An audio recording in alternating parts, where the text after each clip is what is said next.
Permettez-moi tout d'abord de remercier le président des États-Unis, M. Joe Biden, qui a bien voulu convier ses homologues africains à ce deuxième sommet des dirigeants des États-Unis et de l'Afrique. Je tiens également à remercier M. Michael Cowden et Paul Hicks pour leur invitation à la présente table ronde privée. L'ordre du jour nous invite à réfléchir sur comment la finance peut constituer un atout à l'égard des défis pressants et des opportunités de l'Afrique et contribuer à la résolution de problèmes apparemment sans solution à l'échelle mondiale.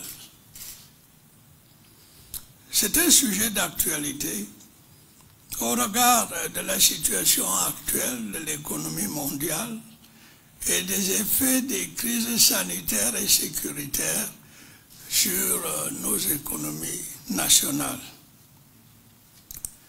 L'un des freins au développement de l'économie africaine est l'épineux problème de la disponibilité des financements. Pourtant, l'Afrique dispose d'un énorme potentiel en ressources naturelles. Ce potentiel reste sous-exploité ou alors son exploitation n'intègre pas la transformation sur place qui est susceptible de générer de la valeur ajoutée et de la richesse sur le continent. L'Afrique ne représente qu'une portion congrue des ressources financières en circulation dans le monde. Son accès à ces ressources se fait à des taux prohibitifs et parfois à des conditions restrictives de souveraineté de nos États.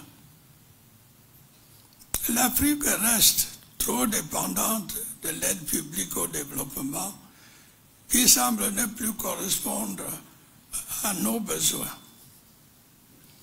Le cadre juridique qui gouverne généralement l'obtention de financement est très contraignant et accroît notre exposition aux risques budgétaires et de stabilité de nos institutions. Comme exemple de contrainte, la mise en gage de certaines ressources naturelles sollicitées par certains investisseurs. Les modèles et instruments de financement adoptés contribuent davantage à la réexportation des capitaux à travers des prêts sans mouvement de fonds vers le continent, mais avec des sorties obligatoires de devises lors des remboursements. L'une des solutions passe par le financement de l'exploitation et de la transformation des ressources naturelles de l'Afrique sur son sol. Pour cela, l'Afrique a besoin d'un volume important de capitaux à long terme.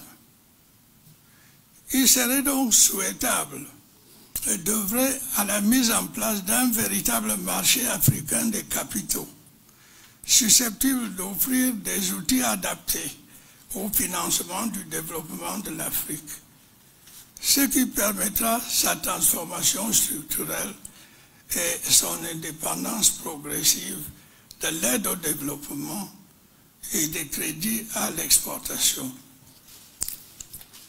En souhaitant plein succès à vos travaux, je vous remercie de votre aimable attention.